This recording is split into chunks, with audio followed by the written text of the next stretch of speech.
سڵاتان لەبێت ئازیزان و خۆشەویستان بەخێر بێن بۆ وانێکی نوێ لە کۆرسی نێتوەرک پلس. لەم وانەیە باسی تەکنەلۆژیای SD-WAN دەکەین کە ناسراوە با سۆفتوێر دیفاین واید ئەریا نێتوەرک. بەڵام پێش ئەوەی کە ئێمە پێناسەی SD-WAN بکەین و پێش ئەوەی کە بزانین لە چ پێک هاتووە و چۆن کار دەکات تا کۆتایی، سەرەتا دەبێت لەبیرمان بێ کە MPLS ئیشی چ بوو و هەروەها مڕاجعەیەکی کورتی MPLS بکەیت کە گوتمان MPLS تەکنەلۆژیایەکە بۆ ڕەبوتکردنی لقەکان و ئۆفیسەکان بە یەکتر لە ڕێگای ئینتەرنێتێکی داخرا و پرایڤت کە گوتمان وەکو تونێلێکی تایبەتە بە خۆیان و هەروەها بە جیاتیەوەی کە IP بەکاربهێنێ گوتمان لیبل بەکاربهێنێت. باسی MPLSمان کرد لە وانەکانی ڕابردوو، بەڵام ئەوەی کە ئێستا دەیڵێم ئەوانە زۆر گرنگن کە بیزان و هەروەها گوتمان MPLS ئەو کەسێک کە بۆ دادەنێتن کۆمپانیای ئینتەرنێتە کە پێ دەڵێن ISP ئینتەرنێت سێڤیس پرۆڤایدەر، ئەو خۆی مەسئولە لە دانانی MPLS بۆ کۆمپانیایەکەت لەو دەوڵەتەی کاتولەی. دوو ئاستەنجی زۆر گرنگ هەیە کە تەئسیر لەسەر بزنسی شوێنەکە دەکات. یەکەمیان گوتمان نرخە کە گوتمان MPLS نرخی زۆر گرانە، باشە چونکە تۆ گوتمان ڕێگایەکی تایبەت بە خۆت حەجز دەکەی لە ئینتەرنێت، ڕێگایەکی داخراوە بە خۆت، بۆیە نرخەکەی زۆر گرانە. دووەم گوتمان تۆ هەردەم پێویستت بە کۆمپانیای ئینتەرنێتە، گەر هەر ئەپدێتەکەت هەبوو، گەر لقێکی تازە هاتە ناو شوێنەکە، تۆ هەردەم پێویستت بە ئینتەرنێتە و دەبی زۆریش چاوەڕێکەی کاتێک لقەچی نوێ دێتە ناو زمنی ئەو کۆمپانیایەت. فبە کورتی ئەو دوو تەحەدایە MPLS-ی و هەروەها باسی ئیشەکەشمان کرد کە گوتمان لیبل بەکاردەهێنێ بە جیاتی IP، ئەوە MPLS بوو. ئەوانە زۆر گرنگن کە بیزانن و هەروەها کە کورتکراوەکەی لە چێن دەرهاتووە بۆ ئیگزام. بەئێستا بین باسی و ئەو تەکنەلۆژیایە بکەین کە پێ دەڵێن SD-WAN. طبعاً هەردووشیان لە زمنی واید ئەریا نێتوەرک لاوانەکانی ڕابردوو باسی هەر لە کۆرسی نێتوەرک پلس لاوانەکانی یەکەم باسی جۆرەکانی ئینتەرنێتمان کرد کە گوتمان لانمان هەیە، مانمان هەیە، پرسنەڵ ئەریا نێتوەرکمان هەیە، زۆر باسی جۆرەکانی نێتوەرکمان کرد. واید ئەریا نێتوەرک کە گوتمان خۆی هەر ئینتەرنێتە، جا ئەو تەکنەلۆژیای SD-WAN ئایدی زمنی واید ئەریا نێتوەرکە، واتە ئایدی ئینتەرنێتێکی کراوەیە، ئایدی لان نییە، ئایدی مانیش نییە، ئایدی واید ئەریا نێتوەرک. ئەوە بیزانە. بەئێستا بین پێناسەی SD-WAN بیناسازی تۆڕێکی مەجازیە ڤێرچوەڵە کە نەرمەکاڵە کە سۆفتوێر بە کوردی دەبێتە نەرمەکاڵە، خۆی سۆفتوێر دەتانن بڵێن بەرنامەیە، باشە بەرنامەیە کە دادەمزرێنی لەسەر لاپتۆپ، لەسەر سێڤەر، لەسەر ڕاوتەر، بە کورتی بەرنامەیە، باشە کە بەرنامە بەکاردەهێنێت بۆ بەڕێوەبردننی پەیوەندی نێوان ئامێر و خزمەت گوزاریەکە، واتە بەرنمەیەک خۆی مەسئولە لەسەر ئیدارەکردنی ئینتەرنێتەکە، باشە و هەروەها دەتوانێت دەستکاری تۆڕەکە بکات بە پێی دۆخی جێبەجێکردنی پرۆسەکان. ئێستا پێم دەڵێن چۆن دەستکاری تۆڕەکە دەکا، ئیشی چییە، کە چ پێک هاتیە، بۆ SD-WAN بەکاربهێنین، فەرقی چێ لەگەڵ MPLS، باسی هەموو ئەو دەکەین، بەڵام دەبێت ئێمە کەمەکەمە لە بابەتەکە تێبگەین پاشان دەگەینە ئاستێک کە لە دشت تەکنەلۆژیایەکی SD-WAN تێدەگەین. شتێکی هەیە کە SD-WAN دەیکاتن کارە ڕئیسیەکەی، کارە گرنگەکەی کە دەیکا ئەوەیە کە ئامرازە جیاوازەکانی گواستنەوە یەکیان دەخا. ئامرازە جیاوازەکان چییە؟ کاتێک تۆ دوو شوێن ڕەبتی یەکتر دەکەی، باشە لە ڕێگای چ ڕەبتی یەکتر دەکەی؟ لە ڕێگای ئینتەرنێت. باشە پرسیارم ئەوەیە کامە جۆر ئینتەرنێت؟ سلانە بڵێ هەر ئینتەرنێتێک نەخێر، ئینتەرنێت جۆری هەیە. ئایا تەکنەلۆژیای MPLS بەکاردەهێنێ کاتێک دوو شوێن ڕەبتی یەکتر دەکا؟ باشە ئایا فایبەر ئۆپتیک و FTTH بەکاردەهێنیتن تاکو و ڕەبتی یەکترکە؟ ئایا 4G بەکاردەهێنێ کە لە ڕێگای شەبەکەکانی دەوڵەتەکە دوو شوێنەکەی خۆی ڕەبتی یەکتر دەکا سوکەوانی شار ئینتەرنێتیان هەیە ئەوان شەر خزمەتگوزاری ئینتەرنێت پێشکەش دەکەن نەک بەس بە موبایلەکان بەڵکو هەندێک شوێن و کۆمپانیا هەیە 4G بەکاردەهێنیتن بۆ ڕەبتکردنی شوێنەکان باشە ئێمە چ دەڵێن لێرە بگەڕێنەوە قسەی خۆمان ئامرازە جیاوازەکانی گواستنەوە یەکیان دەخا یەک خستنێک دەکاتن لەسەر ئەو ئیشەی باشە ئەمەش پەیوەندیەکی پارێزرا و نێوان بەکارهێنەران و بەرنامەکان وسۆگەر دەکات چونکە ئێستا دەڵێ باشە یعنی چۆن ئامرازە جیاوازەکان یەک دەخا لۆ دەیان بەستیتەوە لۆ ئێمە چەند ئامرازمان هەیە دائیمەن کۆمپانیایەکان کاتێک لە شوێنی جیاواز یاخود هەر لە نەفسی شار لە دوو شاری جیاواز بەپێی دیموگرافیای شوێنەکە کاتێک ڕەبتی یەکتر دەبن هەردەم پێشش بێک خەت نابستن زیاتر دوو خەتیان هەیە یاخود سێ خەتیان هەیە هەندێک جاریش کۆمپانیایەکە تازە دروست دەکرێت بەڵکو یەک خەت لۆوی کافیە چونکە ئەو بودجەی پێ ناکرێت کە بداتە دووسێ خەتی جیاواز بەڵام کاتێک باسی کۆمپانیا عالەمیەکان دەکەین کۆمپانیا گرنگەکان لە دووسێ خەت زیاتریان هەیە ینی MPLS هەیە بەخۆی و هەروەها لەوانەیە 4Gشی هەبیتە لە کاتێک MPLSەکە ئیشی نەکرد تووشی کێشەبی لە ڕێگای 4G کۆمپانیایەکەی خۆی ئیش دەکاتن ینی هەردوو کۆمپانیا قسە لەگەڵ یەکتری دەکەن لە ڕێگای 4G کاتێک ئێمە دووسێ خەتمان دەبیتن باشە لە ڕێگای برۆباندبی لە ڕێگای 4G بی ئێمە چ دەکەین کاری SD1 چییە هەمیان پێکەوە ڕەبت دەکا با بچینە سلایدەکەی دیکە ئێستا زیاتر لە بابەتەکە تێدەگەن شتێکی گرنگ هەیە لە SD1 ئێستا لە سلایدەکەی ڕابردوو دووشت هەبوو کە گرنگ بوو کورتکراوی SD1 بزانن لە چ هاتیە و هەروەها ئیشی چییە ئیدارەکردنی پەیوەندیە نێوان ئامیر و خزمەت گوزاریەکان و هەروەها ئیشی چێ کە زۆر گرنگەوەی بزانن یەکخستنی ئامرازە جیاوازەکان دەکات واتە چەند زۆری ئینتەرنێتمان هەیە هەمان پێکەوە گروپێکیان لێ دروست دەکات گروپەچیان لێ دادنێ باشە ئەوە زۆر گرنگە ئەو دوشتە کە بیزانە بابینە سەر سلایدەکەی دی توانای دەستکاریکردنی هەیە لە کاتی ڕاستەقینە وەک لەسەرەوە دەبینن SD1 controller can make change in the real time to add or remove bandwidth. bandwidth ئاماژەیە بەوەی کە چەند توانات هەیە شت بگوازیەوە لە ڕێگای هێڵی ئینتەرنێتەکەت bandwidth چەند زیاتر بیتن ئەوەندە توانای نردنی ڤیددیۆ و فایل و وێنە و دەنگ زیاتر دەبیتن بەڵام ئەگەر bandwidth کەم بوو واتە خێراییەکەت کەمە فکاتێک دەڵێن SD1 توانای کۆنتترۆلکردنی باندوزی هەیە یعنی توانای ئەوەت هەیە کە تۆ بتانی بە SD1 بڵێ کە کامە هێڵ باندوزی زیاتر بی کامە هێڵ باندوزی کەم بیت فتوانای کۆنتترۆلکردنت هەیە سەبارەت بە زیادکردن یاخود کەمکردنەوەی باندوز یەکەم خەڵ کۆنتترۆلکردنی ناوەندی SD1 ڕێگە بە گۆڕانکاری دەستبەجێ دەکات وەکو زیادکردن یان کەمکردنەوەی باندوس تێپەڕاندنی بازنەشکاوەکان بە دۆزینەوەی ڕێڕەوی بەدیل کاتێک ڕێگایەک لە ئینتەرنێت تێک دەچیتن ڕاستەوخۆ SD1 کۆنتترۆلەر چونکە زیرەکە و هەروەها لە ڕێگەی بەرنامەوەیە ڕاستەوخۆ ڕێی بەدیلی بۆ دەدۆستەوە بە شێوازێکی دیکە با پێتان بڵێم حتا زیاتر لێ تێبگەم کاتێک گوتمان کۆمپانیا لەوانەیە دوو خەتی هەبی 4G هەبی و لەوانەیە فایبەر ئۆپتیکی هەبی بۆ نمونە کاتێک هێڵی فایبەر ئۆپتیکەکەی دەشێ ئیشناکە تووشی سوتاندنەك دەبیت تووشی لێکردنەوەیەک دەبیتن ڕاستەوخۆ SD1 تەحویلی 4Gەکەی دەکات فەکاری وەی چییە تێپڕاندنی بازنەشکاوەکان بۆ دۆزینەوەی ڕێڕەوی بەدیل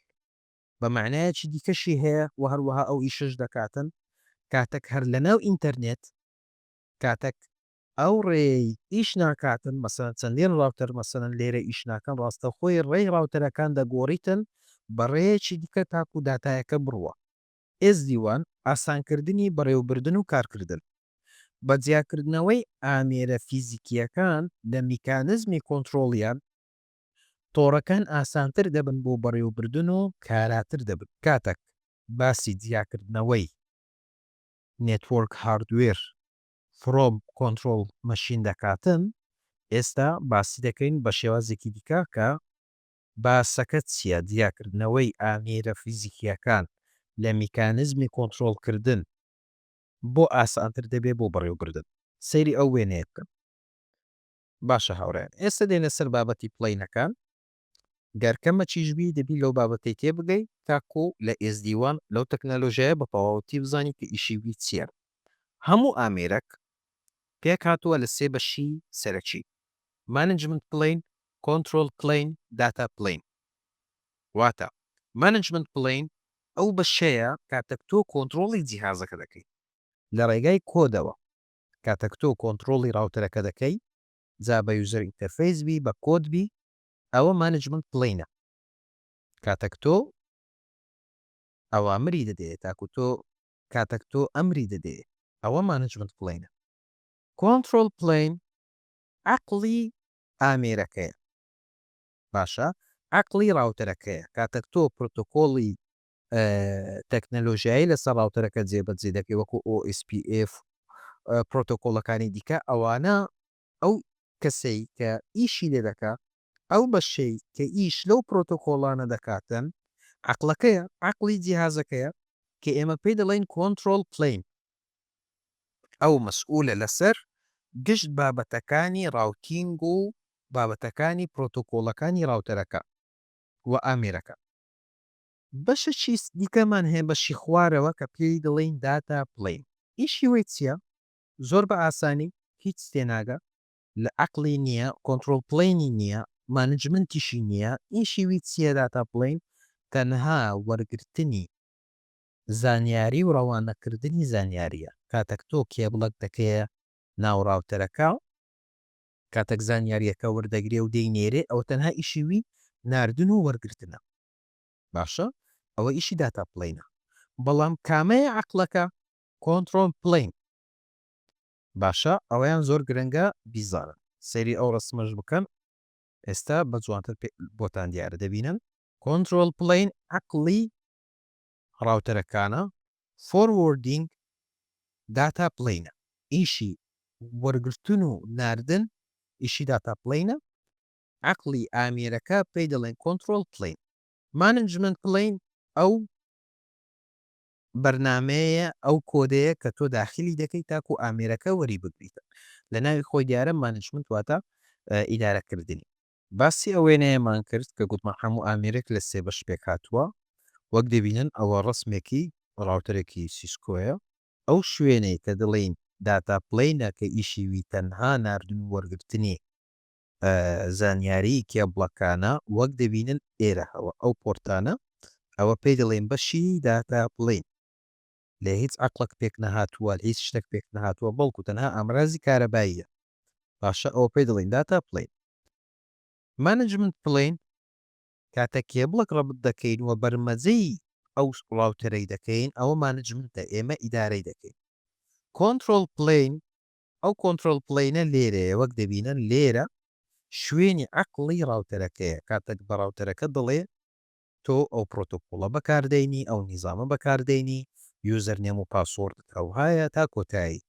گشت ئامرازەکانی کۆت و هەروەها پرۆتۆکۆڵ و ڕاوتینگ لە بەشی کۆنتترۆل پلینە کە ئێمە پێی دەڵێن عقلی ڕاوتەرەکە باشە و مانجمنت ئیدارەکردنی عقلەکەیە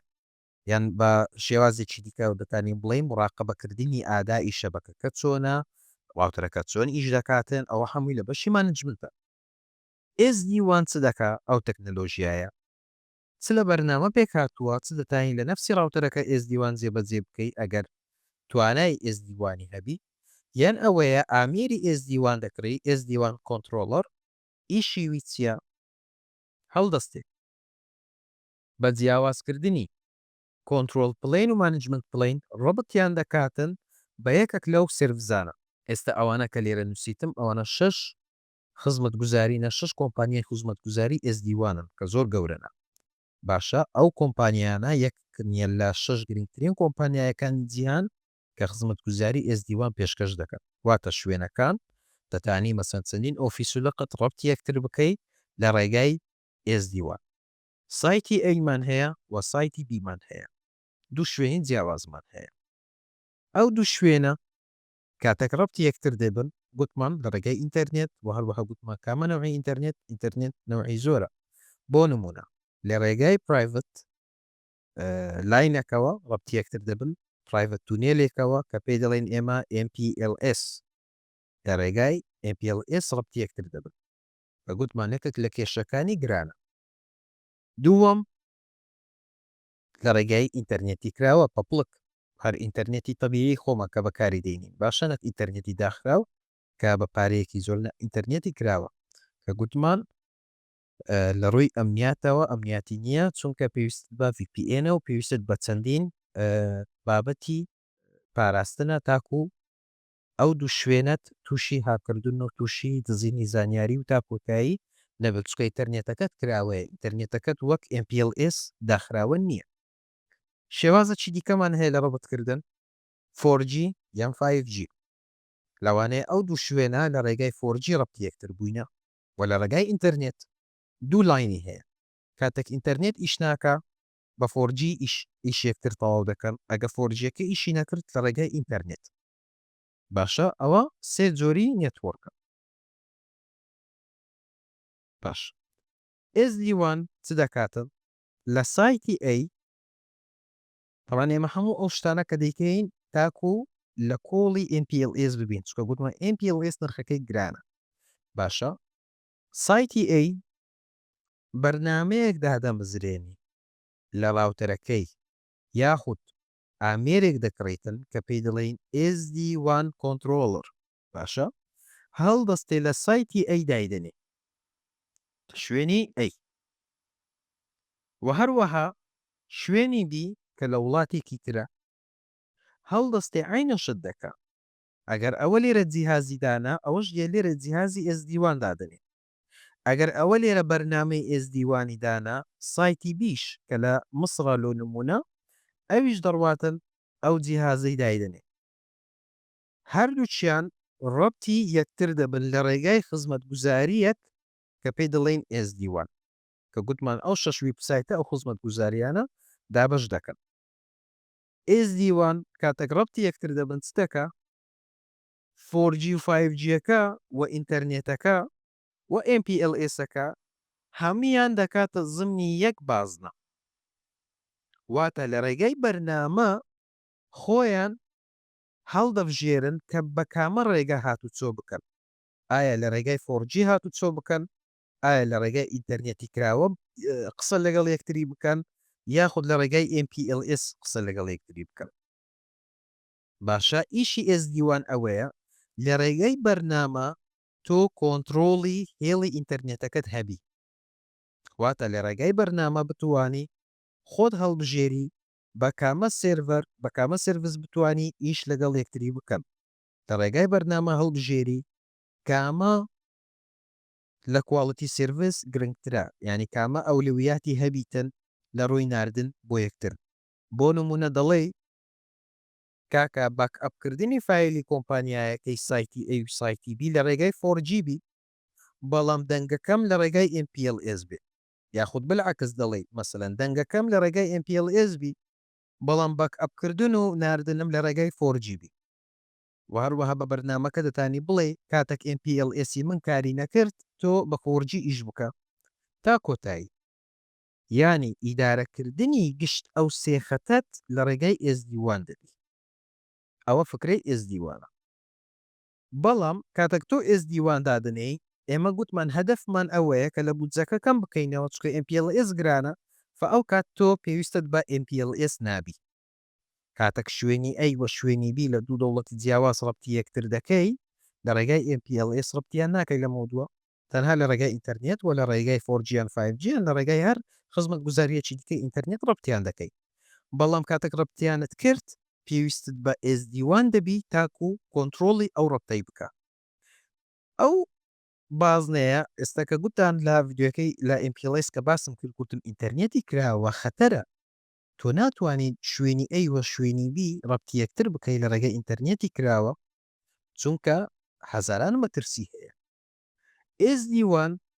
چ چ دەکاتن کاتێک ئەوانە هەمووی ڕەبتی یەکتر دەکە دەیانکاتە ناو یەک بازنە ئینکاپسولیشنی لۆ دەکا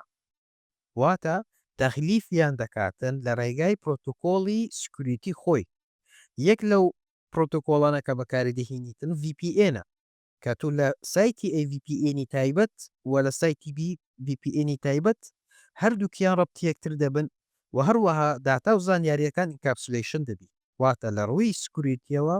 تۆ هیچ کێشت نییە ئینتەرنێتەکەت کراوە نییە وەک ئەوەی بڵێ عینەن دەتانی بڵێ تونێلێکی تایبەتی خۆتە دەتوانن شوێنی ئایوبی بە سەلامەتی قسە لەگەڵ یەکتری بکەن باشە بۆیە ئێستا کۆمپانیایەکان وە شوێنەکان زیاتر ڕوو دەکەنە SD1 بەڵام هەندێک کۆمپانیا هەیە چ دەکا MPLSیشی هەیە و هەروەها SD1 زیاد دەکات لەسەر MPLSەکەی بۆ چونکە ئێمە کە گوتمان MPLSێک لەو خراپانەی ئەوەیە کە تو ناتوانی هەردەم گۆڕانکاری لە شێوازی ئینتەرنێتەکەت بکەیت چونکە پێویستت بە کۆمپانیای ئینتەرنێتە تاکو موافقە لەسەر ئەو گۆڕانکاریانە بدە بەڵام هەندێک کۆمپانیا هەیە چ دەکەن SD1 دادنێن بۆ کەسانی ئایتیەکەی خۆیان تاکو بتوانن زیاتر مرتاح بن لە چۆنیەتی کۆنتڕۆڵکردنی ئامێرەکانیان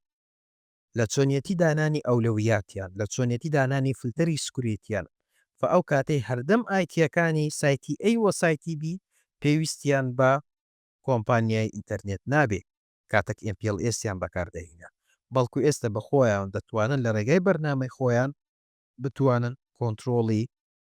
شێوازی ئینتەرنێتی خۆیان بکەن ئەوە SD1 بوو سوودەکانی یەکەم کۆست لە ڕووی نرخەوە نرخەکەی زۆر هەرزانترە لە MPLS دووەم کۆنتڕۆڵ لۆ باڵنس کە دەتوانیتن سرعەتەکان دابش بکاتن کە گوتمان لە ڕۆژ سرعەتەوە توانای ئەوەی هەیە کە هەندێک لە خێرایی بداتە ئینتەرنێت و هەندێک لە خێرایی گرنگ بداتە 4G یاخود ئەوەیە دەتوانیتن هەردوو خێرایی پێکەوە ڕەبتی یەکتر بکە تاکو شوێنی ئەیوە شوێنی بی بە خێراییەکی زۆر قسە لەگەڵ یەکتری بکەن واتە 4G هەیە و ئینتەرنێتی هەیە پارەی هەردووکیان دەداتن و هەردووکشیان ئیش دەکەن بەڵام بەجیاتی ئەوەی تەنها بۆ حاڵەتی ئەحتیات 4G بەکاربێ بەڵکو چ دەکا هەردووشیان دەمجی یەکتر دەکات لە ڕۆی خێراییەوە سێیان بابەتی کوالتی ئۆف سێڤیسیشمان هەیە چوارەم لە ڕووی سکوریتیەوە مشرفی ئایتی سایتی A توانای دانانی چەندین پرۆتۆکۆڵی هەیە لە سایتی B و تا کۆتایی یانی لە ڕووی سکوریتیەوە توانای سکوریتیشی زۆرە پێنجەم لە هەمووی گرنگتر مۆنیتەرینگت هەیە کە مۆنیتەرینگ واتە تۆ ئەگەر سایتی A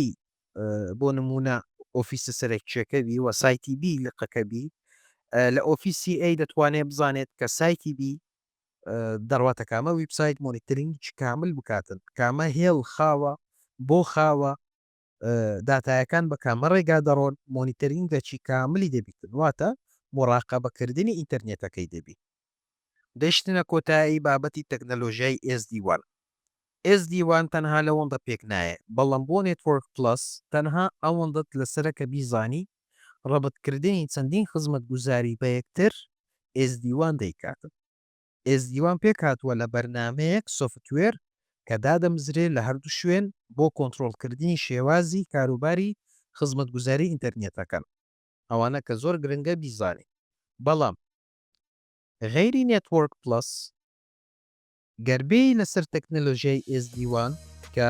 سیسکۆ گرنگێکی زۆری پێدایە باشە SD1 زۆر لەوەی زیاترە کاتێک باسی تەبقەکان دەکەی و کاتێک باسی سمارت و مانجمنتەکەی تا کۆتایی بڕواتان هەبی پێویستی بە 15 وانەیە تاکو بتوانم حەقی SD1 بدەم کە چۆن ئیش دەکا و چۆن جێبەجێ دەکرێت و چۆن بەڕاستی بەکردداری کە ویبسایتەکانتان بۆ بکەمەوە و لەسەر ویبسایت SD1تان بۆ تەدویق بکەم 15-20 ڤیدیۆی دەوێت بەڵام وەک نێتوەرک پلس ئەوەندەیە لەسەرت بیزانی کە ئەو تەکنەلۆژیایە ئیشی چییە هیوادارم سوتان لەوانەیە بینی بێت یاسینتان لەگەڵ بوو تاکوانەیەکی تر خوداتان لەگەڵ هەر شاد بن